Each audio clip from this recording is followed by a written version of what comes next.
A field of stars passed slowly by outside the conference room's windows. Why a space-going warship needed a conference room with outside windows, or a room with any windows at all, was anybody's guess. Glass tended to shatter more easily than steel. The Admiral sat at the head of the table, shaking his head in disappointment. An untouched mug of gradually cooling coffee sat to his right. He never drank the stuff. His parents had been addicted to any number of drugs: caffeine, capsaicin, alien venom. This had served the dual purpose of giving him a sympathetic and compelling backstory, without any effort being put into fleshing him out as a character, and leaving him with a distaste for any addictive substances. He still kept the mug filled at all times, as a testament to the superior nature of human stimulants. Caffeine gave such a massive energy boost that it was illegal on most alien planets. "Ladies and gentlemen," he said, addressing the assembled personnel, "for once, can we do first contact without a major diplomatic incident? I'm not asking for much here, just one single time that things go smoothly. I don't need to remind anyone about last week's events." The rest of the assembled officers studiously made eye contact with the walls, the table, the floor, everything but the Admiral and each other. "The United Nations fleet has several mandates," he continued. "To protect mankind from threats without and within, to render humanitarian aid in times of crisis, to ensure a peaceful and productive first contact with any extraterrestrial civilizations we encounter. You're aware of the responsibilities you all swore to undertake when you signed up." The officers continued to study everywhere but the Admiral. "It's not rocket science, people. We're meant to open up peaceful negotiations, provide opportunities for trade and cultural exchange, that sort of thing.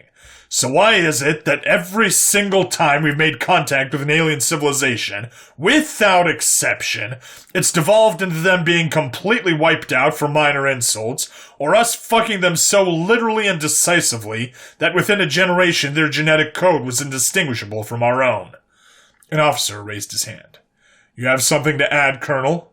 Well, sir," said the Colonel, "the problem is that half the galaxy seems to be crazed nymphomaniac xenophiles who are all similar enough to humans to be attractive, but different enough to be exotic and taboo, which only furthers their sex appeal. It doesn't help matters that they're all fully compatible on a biological level, and that their offspring always seems to bear human traits. If there's one universal truth, it's that the only thing we love more than slaughtering aliens is having sex with them. Unfortunately, by having sex with them, we seem to breed the alienness out of them, which means we have to keep searching for new blue-skinned alien babes to bang." He said all this without a hint of self-awareness, that if what he said was true, that humans were even more sexually voracious than the aliens they had fucked into non-alienness. There was a chorus of cheers from many of the younger officers present, who began to tell each other of their alien sexual conquests and exchange high fives. The Admiral put his head in his hands. "Anyone else have something to add?" A commander raised his hand. "The other half of the galaxy keeps trying to kill us.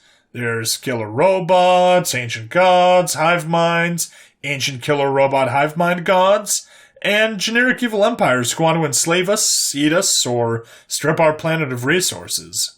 Even though the cost of all those things is way higher than just using robots for labor, cloning our livestock, or mining all the countless trillions of tons of raw materials in our system that aren't on Earth, they just keep coming.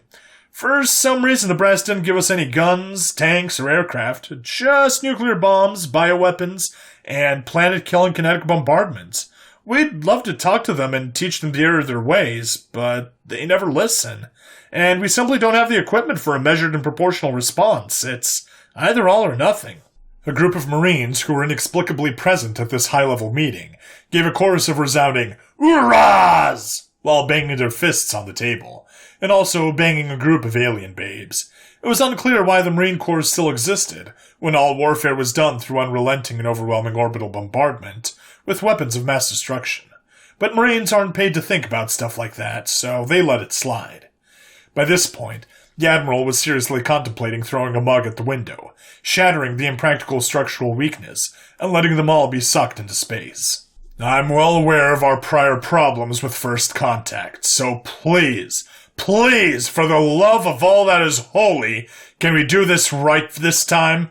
For once, can we just find a goddamn planet of normal people, open up a discourse with them, and get off to a good start?